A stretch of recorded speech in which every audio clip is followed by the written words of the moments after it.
Maoist పార్టీని ఊపిరాడనివ్వని operation Kagar. ఆయుధాలతో సహా మరో 47 మంది సరెండర్. లొంగిపోయిన మావోయిస్టులంతా ఛత్తీస్గఢ్ కు చెందిన వారే. ఈ లొంగుబాటుతో మావోయిస్టు పార్టీకి మరో ఎదురు దెబ్బ. తెలంగాణలోనే ఈ భారీ లొంగుబాటు ఎందుకు? Watch this video.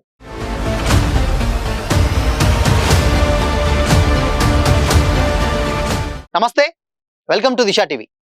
దేశంలో మావోయిస్టుల పార్టీ దాదాపు కనుమరుగయ్యేలా ఉంది.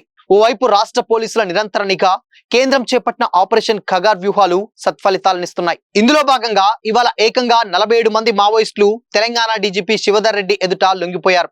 అదేవిధంగా తమ వద్ద ఉన్నటువంటి 34 అత్యాధునిక ఆయుధాలను పోలీసులకు అప్పగించారు. అనంతరం డీజీపీ కార్యాలయంలో శివధర్ రెడ్డి వారిని మీడియా ముందుకు ప్రవేశపెట్టారు. ఈ సందర్భంగా మావోయిస్టుల నేపథ్యం, వారి హోదాలు, లొంగుబాటు వెనుక ఉన్నటువంటి బలమైన కారణాలను ఆయన వెల్లడించారు.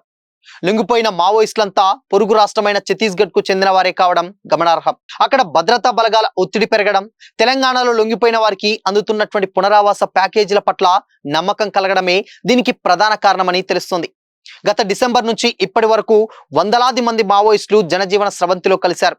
ముఖ్యంగా ఫిబ్రవరిలో మావోయిస్టు అగ్రనేతలు తిప్పురి తిరుపతి అలియాస్ దేవ్జీ, మల్లా రాజిరెడ్డి అలియాస్ సంగ్రామ్, బడే చొక్కారావు అలియాస్ దామోదర్, నూనె నరసింహారెడ్డి అలియాస్ గంగన్న సైతం లొంగిపోవడంతో ఉద్యమం తీవ్రంగా బలహీనపడింది.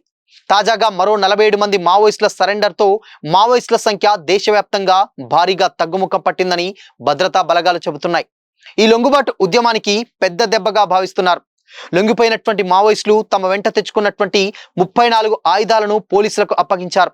వీటిలో AK-47, SSR వంటి అత్యాధునిక తుపాకులున్నట్లు సమాచారం. లొంగిపోయిన వారిలో అత్యధికులు ఛత్తీస్గఢ్ రాష్ట్రానికి చెందిన వారేనని, వారు ఉద్యమాన్ని వీడి జనజీవన స్రవంతిలో కలవాలని నిర్ణయించుకున్నారని పోలీసులు వెల్లడించారు. గత కొన్ని నెలలుగా తెలంగాణ పోలీసులు చేపట్టిన వ్యూహాత్మక చర్యలు సత్ఫలితాలనిస్తున్నాయి. లేటెస్ట్ గా తిప్పిరి తిరుపతి అలియాస్ దేవ్జీ, మల్లా రాజిరెడ్డి అలియాస్ సంగ్రామ్, బడే చొక్కారావు, అదేవిధంగా ఉన్నటువంటి వీళ్ళందరూ కూడా పోలీసుల ముందు లొంగిపోయారు.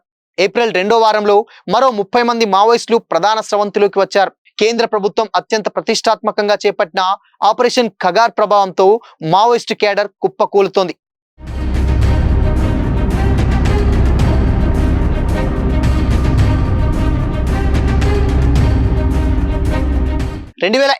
మార్చి 31 నాటికి దేశాన్ని మావోయిస్టు రహితంగా మార్చాలని కేంద్ర హోంశాఖ నిర్దేశించిన లక్ష్యం మేరకు భద్రతా బలగాలు ముమ్మరంగా పనిచేస్తున్నాయి. నిరంతర కూంబింగ్, ఛత్తీస్గఢ్ అబుజ్డ్ అడవుల్లో బలగాల పహారా పెరగడం, అగ్రనేతల లొంగుబాటు, పార్టీ సిద్ధాంతాల పట్ల నమ్మకం సడలడం, అనారోగ్య సమస్యలతో పార్టీ తీవ్రంగా దెబ్బతిన్నది. ఇక ప్రభుత్వం కల్పిస్తున్న నగదు ప్రోత్సాహకాలు, భూమి మరియు ఉపాధి అవకాశాల పట్ల ఆకర్షితులవ్వడం తదితర కారణాలతో మావోయిస్టులు లొంగుబాటు బాట పడుతున్నారు. ఈ సందర్భంగా డీజీపీ శివధర్ రెడ్డి మీడియాతో మాట్లాడుతూ, హింస ద్వారా ఏదీ సాధించలేమని మావోయిస్టులు గుర్తించాలి.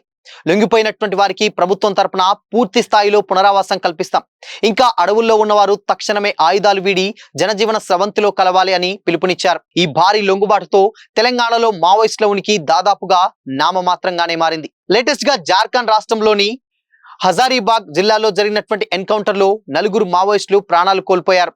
వారిలో సహదేవ్ మహాతో అలియాస్ అనూజ్, నతాషా, బుధాన్ కర్మాలి, రంజిత్ గంజు లాంటి ఏరియా కమాండర్లు సైతం ఉన్నారు. ముట్టడి అనంతరం భద్రతా బలగాలు పలు ఆయుధాలను సైతం స్వాధీనం చేసుకున్నాయి. మావోయిస్టు లొంగుబాటుకు కేంద్రం విధించినటువంటి గడువు గత నెలతో పూర్తయింది. ఇప్పటికే భారీ సంఖ్యలో మావోయిస్టులు లొంగిపోయారు. అరణ్యాలను వీడి జనజీవన స్రవంతిలో కలిసిపోయారు. వీరిలో మావోయిస్టు అగ్రనేతలు కూడా ఉన్నారు. అయితే ఇంకా లొంగిపోని మావోయిస్టులు ఒక్కొక్కరిగా బయటకు వస్తూ పోలీసుల ఎదుట లొంగిపోతున్నారు. ఛత్తీస్గఢ్ నుంచి వచ్చి హైదరాబాద్ లో లొంగిపోవడం అనేది ఇప్పుడు తెలంగాణ పోలీసుల వ్యూహరచనకు నిదర్శనంగా నిలుస్తుంది. ఎందుకంటే డెఫినెట్ గా ఉన్నటువంటి మావోయిస్టులందరూ కూడా అక్కడ ఛత్తీస్గఢ్ రాష్ట్రానికి చెందినటువంటి వాళ్ళు అక్కడ లొంగిపోవాలి. కానీ ఇంత దూరం ప్రయాణించి ఇక్కడికి వచ్చి అంటే తెలంగాణ డీజీపీ ముందు లొంగిపోవడం నిజంగా ఒక చర్చనీయాంశమైనటువంటి అంశమనే చెప్పాలి. ఎందుకంటే ఇక్కడ ప్రభుత్వాలు కల్పిస్తున్నటువంటి వెసులుబాట్లు, అదే విధంగా మొత్తంగా ఉన్నటువంటి పరిస్థితులను చూసుకున్నట్లయితే ఎక్కువ నమ్మకంతో అంటే తెలంగాణలో గనక లొంగిపోయినట్లయితే ఉన్నటువంటి ప్రకటించినటువంటి నగదు కానీ లేకపోతే ఉన్నటువంటి పునరావాసాలు కానీ పర్ఫెక్ట్ గా ఇంప్లిమెంట్ చేస్తాయన్నటువంటి ఉద్దేశంలోనే ఎక్కువగా మావోయిస్టులు తెలంగాణ రాష్ట్రానికి వచ్చి లొంగిపోతున్నట్లుగా కూడా తెలుస్తుంది.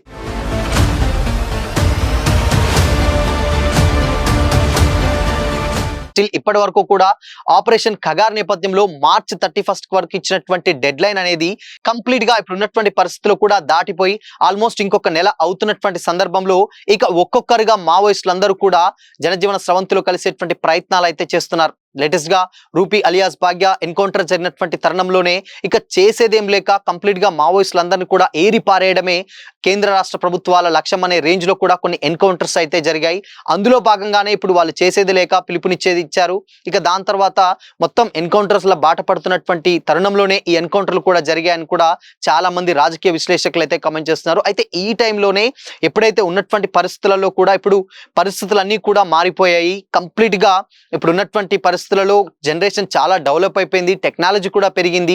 అండ్ దాని తర్వాత సిటీస్లలో కానీ గ్రామీణ వాతావరణంలో కానీ కంప్లీట్ గా అప్డేటెడ్ వర్షన్స్ డెవలప్మెంట్స్ అనేది చాలా వరకు వచ్చాయి. కాబట్టి డెఫినెట్గా ఇప్పుడు ఉన్నటువంటి ప్రజలందరూ కూడా ఎలాంటి ఇబ్బందులు లేకుండా ఎవరి పని వాళ్ళు చేసుకున్నటువంటి టైంలోనే ఉన్నటువంటి పరిస్థితులు కనిపిస్తున్నాయి. కాబట్టి ఇక అడవుల్లో ఉన్నటువంటి మావోయిస్టులందరూ కూడా వచ్చి లొంగిపోతే బాగుంటుందని కూడా ఇప్పుడు లొంగిపోయినటువంటి మాజీ మావోయిస్టులు అయితే చాలా మంది చెప్తా ఉన్నారు. ఇక చేసేదేమి లేక కూడా కేంద్రం కూడా ఏరి పారేయడమే లక్ష్యంగా చేసుకొని ఎక్కడ పడితే అక్కడ అంటే ఎక్కువగా కూంబింగ్ నిర్వహించడం, డ్రోన్ సహాయంతో కానీ టెక్నాలజీ సహాయంతో కానీ సిగ్నల్స్ ట్రేస్ అవుట్ చేయడం, ఇలా రకరకాలైనటువంటి అప్డేటెడ్ టెక్నాలజీ ఇప్పుడు ప్రభుత్వాల వద్ద ఉంది. దాంతో మావోయిస్టులు ఎక్కడ సంచరిస్తున్నారు, ఎక్కడ తిరుగుతున్నారు, ఏం చేస్తున్నారు, వాళ్ళ కార్యకలాపాలు ఏంటి అనేది కూడా కంప్లీట్ గా 360 డిగ్రీస్ లో వాళ్ళని మానిటరింగ్ చేస్తూ కూడా ఇప్పుడున్నటువంటి పరిస్థితులలో వాళ్ళని లొంగుబాటు చర్యలకు పాల్పడేలా విధంగా చేస్తున్నాయి. అంటే ఏదైతే ఈ టెక్నాలజీ ఉందో దీనివల్ల ఎక్కువగా ప్రభుత్వాలకు పెద్దగా ప్లస్ అవుతున్నాయని చెప్పాలి. అయితే ఇప్పుడు వరకు ఉన్నటువంటి అగ్రనేతలు ఎవరైతే ఉన్నారో ఇప్పుడు దేవ్జీ కావచ్చు,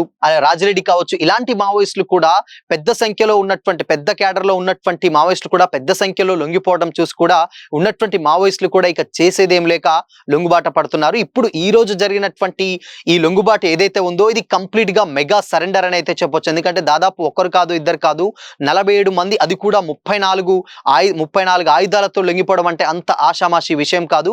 అయితే ఎందుకు మరి తెలంగాణ రాష్ట్రంలోనే ఎందుకు లొంగిపోవాల్సి వస్తుంది అని అంటే డెఫినెట్ గా ఇక్కడ ఉన్నటువంటిది కాంగ్రెస్ ప్రభుత్వం అండ్ గత వేరే రాష్ట్రాల్లో ఉన్నటువంటి కొన్ని ఎక్కువగా బీజేపీకి సంబంధించినటువంటి ప్రభుత్వాలు ఉన్నాయి. అక్కడికి వెళ్తే మేబీ వాళ్ళకు ప్రొటెక్షన్ ఉంటుందా ఉండదా, లేకపోతే నమ్మకమా, లేకపోతే ఇలాంటి రకరకాలైనటువంటి అనేక రకమైనటువంటి ప్రశ్నలు వాళ్ళ మధ్యలో మెదులుతుండడంతో ఎక్కువగా ఇప్పుడు లొంగిపోయినటువంటి మావోయిస్టులు కూడా తెలంగాణలో లొంగిపోతే కొంచెం సేఫ్ అండ్ సెక్యూర్ గా భావిస్తున్నట్లు తెలుస్తుంది. అందుకోసమనే ఈ మెగా సరెండర్ అనేది మరొక్కసారి తెలంగాణకు వేదిక అయిందని కూడా చాలా మంది రాజకీయ వర్గాలు అయితే కామెంట్ చేస్తున్నారు.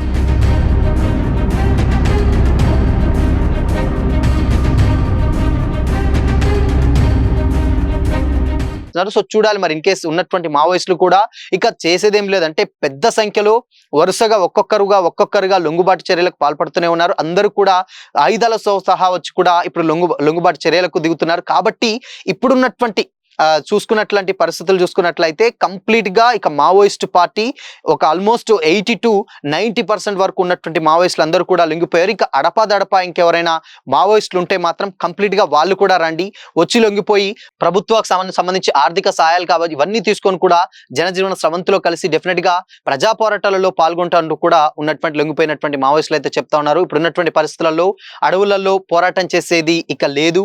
డెఫినెట్ గా పరిస్థితులు మారాయి, టైం మారింది, ఇప్పుడు టెక్నాలజీ పెరిగింది. కాబట్టి సిద్ధాంతపరంగా ఉన్నటువంటి పరిస్థితులకు అనుగుణంగా కూడా మనుషులు కూడా మారాలి. అదే విధంగా ఉద్యమం కూడా కొంచెం చేంజ్ అయ్యి ఇప్పుడు ఉన్నటువంటి పరిస్థితులలో కూడా ప్రజా పోరాటాలలోనే ఏదైనా సాధ్యం తప్పితే ఇప్పుడు అడవులలో ఉండి వెపన్స్ తోటి ప్రయత్నాలు చేస్తే ఇప్పుడు ఉన్నటువంటి పరిస్థితుల్లో చక్కదిద్దేటువంటి ప్రయత్నాలు అయితే జరగట్లేవు అన్నటువంటి ఉద్దేశంతో ఎక్కువగా లొంగిపోయినటువంటి మావోయిస్టులు మాట్లాడుకుంటూ కూడా ఏదైనా ఉంటే ప్రజా పోరాటాలలోనే సాధించుకోవాలి, ప్రజల మధ్య ఉండి ఇప్పుడు ఉన్నటువంటి పోరాటాలు చేయాలని కూడా వాళ్ళైతే పిలుపునిస్తా ఉన్నారు. సో చూడాలి మరి ఈ లొంగుబాటు తోటి డెఫినెట్ గా ఇంకొంచెం మావోయిస్ట్ పార్టీకి మరొక పెద్ద షాక్ తగిలిందని అయితే స్పష్టంగా కనిపిస్తోంది.